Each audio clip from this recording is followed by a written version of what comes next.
ભરૂચ જિલ્લાના અંકલેશ્વર જીઆરડીસીમાં ફરી એક વખત શંકાસ્પદ કેમિકલ વેસ્ટ ખસેડવામાં આવી રહ્યો હોવાનો કિસ્સો સામે આવ્યો છે।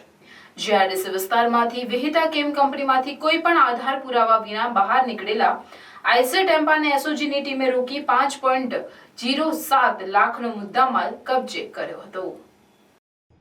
ભરૂચ જિલ્લાના અંકલેશ્વર જીઆરડીસીમાં ફરી એક વખત શંકાસ્પદ કેમિકલ વેસ્ટ ખસેડવામાં આવી રહ્યો હોવાનો કિસ્સો સામે આવ્યો છે।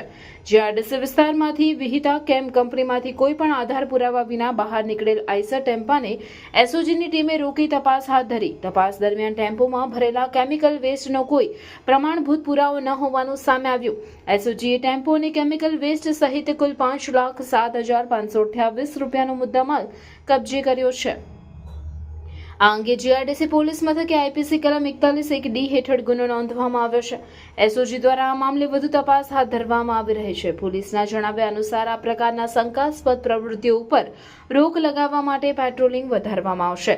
જીઆરડીસી વિસ્તારમાં સતત આવી ઘટનાઓ સામે આવતી રહેતી હોવાને કારણે પર્યાવરણીય અને કાયદાકીય મુદ્દાઓ ઉદ્ભવી રહ્યા છે। આ ઘટના પછી અંકલેશ્વરના ઉદ્યોગકારોમાં પણ ચિંતાનું વાતાવરણ જોવા મળી રહ્યું છે।